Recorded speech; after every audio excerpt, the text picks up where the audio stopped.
Yemen மக்கள் தைரியசாலிகள். Yemen மக்களின் தைரியத்தை பாராட்டிய அமெரிக்க அதிபர் டொனால்டு டிரம்ப் ஓமன் மத்தியஸ்தரின் கீழ் நடந்த போர் நிறுத்த ஒப்பந்தத்தை தொடர்ந்து செங்கடலில் ஹவுதிகள் மீதான தாக்குதல்களை நிறுத்துவதற்கு ஈடாக ஏமனில் அமெரிக்க வான்வழி தாக்குதல்களை நிறுத்தியது. இந்நிலையில் அமெரிக்க அதிபர் டொனால்டு டிரம்ப் வியாழக்கிழமை அளித்த பேட்டியில் ஹவுதிகளின் தைரியத்தை பாராட்டி பேசினார். வெள்ளை மாளிகையில் பேசிய டிரம்ப், நாங்கள் அவர்களை எந்த அளவு கடுமையாக தாக்கினோம் என அனைவருக்கும் தெரியும். எங்களின் தாக்குதலை தாக்கும் திறன் அவர்களுக்கு இருந்தது. அவர்கள் மிகப்பெரிய தண்டனையை ஏற்றுக்கொண்டனர். அவர்களிடம் நிறைய துணிச்சல் இருக்கிறது என்று நீங்கள் கூறலாம். ஆனால் அவர்கள் எடுத்த முடிவு ஆச்சரியமாக இருந்தது. ஆனால் அவர்களின் உறுதிப்பாட்டையும் அவர்களின் வார்த்தையையும் நாங்கள் மதிக்கின்றோம். ஏமனில் ஹவுதிக்கு எதிரான குண்டுவீச்சை அமெரிக்கா நிறுத்தும் என ட்ரம்ப் கூறிய ஒரு நாளுக்கு பிறகு ட்ரம்ப் இவ்வாறு பேசியுள்ளார். மேலும் அவர் கூறும்போது, நாங்கள் குண்டுவெடிப்புகளை நிறுத்துவோம். அவர்கள் சரணடைந்துள்ளனர். ஆனால் மிக முக்கியமாக நாங்கள் அவர்களின் வார்த்தையை ஏற்றுக்கொள்வோம் என்று கூறினார். ஹவுதிகளின் செய்தி தொடர்பாளர் முகமது அப்துல் சலாம் கூறுகையில், அமெரிக்காவுடனான போர் நிறுத்தம் காசாவை ஆதரிப்பதில் எங்கள் நிலைப்பாட்டுடன் எந்த தொடர்பும் இல்லை. மார்ச் மாதத்திலிருந்து ஹவுதிகளின் இலக்குகளை அமெரிக்கா குண்டுவீசி தாக்கி வருகின்றது. இந்த தாக்குதலால் நாங்கள் ஒருபோதும் பயப்பட போவதில்லை என்று தெரிவித்தார். இதனிடையே ஓமனின் வெளியுறவுத்துறை அமைச்சர் எக்ஸ் தளத்தில் வெளியிட்ட அறிக்கையில், ஓமன் அரசாங்கம் அமெரிக்காவிற்கும் ஹவுதிகளுக்கும் இடையில் ஒரு போர் நிறுத்தத்தை ஒருங்கிணைத்ததாக தெரிவித்தார். எதிர்காலத்தில் செங்கடல் மற்றும் பாப்பல் மந்தாப் ஜலசந்தியில் அமெரிக்க கப்பல்கள் உட்பட இரு தரப்பினரும் ஒருவரையொருவர் தாக்கிக் கொள்ள மாட்டார்கள். இது கப்பல் போக்குவரத்து சுதந்திரத்தையும் சர்வதேச வணிக கப்பல் போக்குவரத்தையும் உறுதி செய்கின்றது என ஓமன் அமைச்சர் தனது எக்ஸ் தள பதிவில் தெரிவித்திருந்தார். பெரும் இழப்பை சந்தித்த இஸ்ரேல் துவம்சம் செய்த அல்கசாம் மற்றும் அல்குட்ஸ் படையினர். ஆக்கிரமிப்பு இஸ்ரேல் படையினர் மீது பல்வேறு தாக்குதலை பாலஸ்தீன அமைப்புகள் நடத்தியுள்ளன. அல்குட்ஸின் தலைவர்களில் ஒருவரின் படுகொலைக்கு முதற்கட்ட பதிலடியாக ஜெனினில் உள்ள இஸ்ரேலிய ராணுவ நிலையங்கள் மற்றும் படையினரை அல்குட்ஸ் படைப்பிரிவு குறிவைத்தன.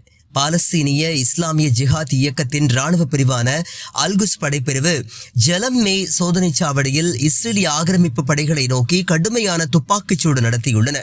இதில் இஸ்ரேலிய படைகளுக்கு உயிரிழப்புகள் ஏற்பட்டதாக அந்த அமைப்பு உறுதிப்படுத்தியுள்ளது. மேற்கு கரையின் அல்குஸ் பிரிவின் முக்கிய ராணுவ தலைவர்களில் ஒருவரான ஷேக் நூர் அல் பிதாவியை படுகொலை செய்ததற்கான ஆரம்ப பதிலடியாக இந்த தாக்குதல் நடத்தப்பட்டுள்ளதாக தெரிவித்துள்ளனர். நப்லஸின் கிழக்கேயுள்ள அல் மசாக்கின் அருகிலுள்ள ஐன் கஹூப் பகுதியில் பல மணி நேரம் ஐடிஎஃப் நடத்திய தாக்குதலை தொடர்ந்து வெள்ளிக்கிழமை இஸ்ரேலின் வான்வழி தாக்குதலில் அல் பிதாவி மற்றும் அப்துல் நஃபி ஆகிய இருவரும் கொல்லப்பட்டனர் என்பது குறிப்பிடத்தக்கது. இதனையடுத்து காசாவில் உள்ள 2 IOF பிரிவுகள் மீது அல்கசாம் பதுங்கியிருந்து தாக்குதல் நடத்தி பெரும் உயிரிழப்புகளை ஏற்படுத்தியுள்ளது. இதனிடையே தெற்கு காசாவில் உள்ள ரஃபா நகரின் கிழக்கே ஃபிட்டாய் சந்திப்புக்கு அருகிலுள்ள ஒரு வீட்டை இடிக்க தயாராகி கொண்டிருந்த போது 12 வீரர்களை கொண்ட இஸ்ரேலிய பொறியியல் பிரிவை குறிவைத்ததாக ஹமாஸின் ராணுவ பிரிவான அல்கசாம் படைப்பிரிவு வியாழக்கிழமை அறிவித்தது. இதில் பலர் கொல்லப்பட்டதாகவும் காயமடைந்தவர்களை ஆக்கிரமிப்பு ராணுவ ஹெலிகாப்டர்களில் கொண்டு சென்றதாகவும் அல்கசாம் படைப்பிரிவு தெரிவித்துள்ளது. 1 கிலோமீட்டர் நீளம், 80 அடி ஆழம், பூமிக்கு அடியில் ஹமாஸ் உருவாக்கியிருந்த நகரம். ஆக்கிரமிப்பு இஸ்ரேல் ராணுவத்தால் ஹமாஸ் அமைப்பினர் சிலர் கைது செய்யப்பட்டனர். அவர்கள் கொடுத்த தகவலின் பேரில் ரஃபாவின் அடிப்பகுதியில் அமைந்திருந்த முக்கிய சுரங்கப்பாதையை இஸ்ரேல் ராணுவம் கண்டறிந்தது. சுரங்கத்தில் சோதனையில் ஈடுபட்ட IDF அதிகாரிகள் அதிர்ச்சியில் ஆழ்ந்தனர். இச்சுரங்கம் சுமார் 1 கிலோமீட்டர் தூரம் வரை தனது எல்லையை கட்டமைத்திருந்தது. இந்த சுரங்கத்தில் குடியிருப்பு அறைகள், குளியல் அறைகள், ஒரு சமையலறை, பல வெடிக்கும் கதவுகள் மற்றும் பல வெளியேறும் வழிகள் உள்ளிட்ட பல்வேறு வசதிகள் இருந்ததாக IDF கூறியுள்ளது. சுரங்கத்தில் முழுமையான பரிசோதனையை தொடர்ந்து இஸ்ரேலிய படைகள் அந்த இடத்தை இடித்தன.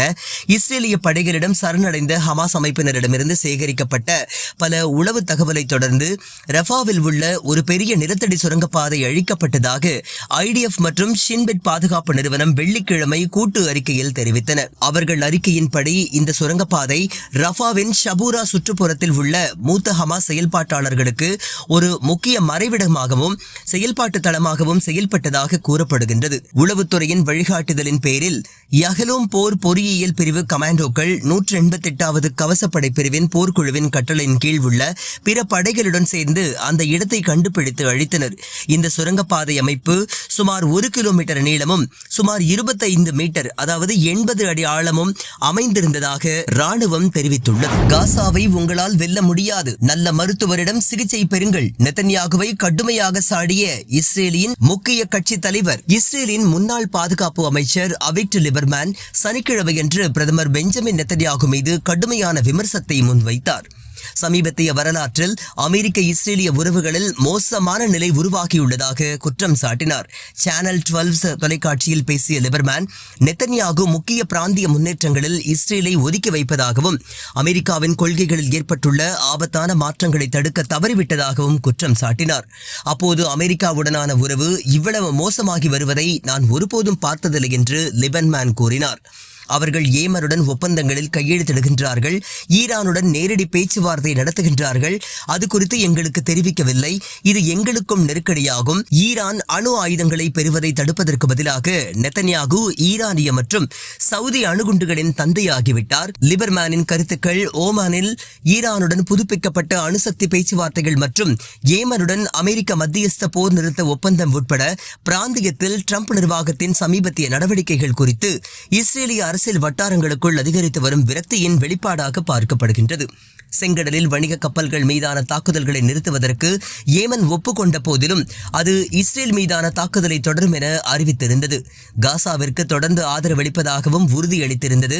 இந்த முன்னேற்றங்கள் இஸ்ரேலை தனிமைப்படுத்தியுள்ளன. டெல் அவிவுடன் கலந்தாலோசிக்காமல் வாஷிங்டன் பிராந்திய நிலப்பரப்பை மறுவடிவமைத்து வருகின்றது. இஸ்ரேலின் பெய்டினோ கட்சியின் தலைவரான லிபர்மேன் காசா மீது நடந்து வரும் போரையும் விமர்சித்தார். இப்போர் 19வது மாதமாக நீடிக்கின்றது. 1 வருடம் மற்றும் 7 மாதங்களில் ஹமாஸை தோற்கடிக்க முடியாதவர் 17 ஆண்டுகள் ஆனாலும் அதை தோற்கடிக்க முடியாது என்று அவர் கூறினார். பணைய கைதிகள் இன்னும் தடுத்து வைக்கப்பட்டுள்ள போது ஹமாஸை நீங்கள் ஒழிக்க முடியாது. அக்டோபர் 7 முதல் 1856 பேர் இறந்துள்ளனர். ஆயிரக்கணக்கானோர் காயமடைந்துள்ளனர். சிலர் கை கால்களை இழந்துள்ளனர். சிலர் இன்னும் உயிருடன் சுரங்கப்பாதைகளில் சங்கிலியால் பிணைக்கப்பட்டுள்ளனர் என்று அவர் கூறினார். பல்லாயிரக்கணக்கானோர் இடம்பெயர்ந்துள்ளனர். வீடுகள் அழிக்கப்பட்டுள்ளன. நூற்றுக்கணக்கான நாட்களாக போரில் ஈடுபட்டுள்ள வீரர்கள் தங்கள் குடும்பங்களுக்கு திரும்புவார்களா என்று தெரியவில்லை. இஸ்ரேல் பைத்தியக்காரத்தனமான நிலையில் உள்ளது. நெத்தன்யாகுவின் மனசாட்சி தெளிவாக இருக்கின்றதா என்று கேள்வி எழுப்பினார். உங்கள் மனசாட்சி தெளிவாக இருந்தால் நல்ல மருத்துவரிடம் சிகிச்சை பெறுங்கள். நாங்கள் அனைவரும் அதிர்ச்சியில் இருக்கின்றோம். நீங்கள் நலமாக இருக்கின்றீர்களா? இது உங்களுக்கு அவமானம் என நெத்தன்யாகுவை கடுமையாக சாடினார்.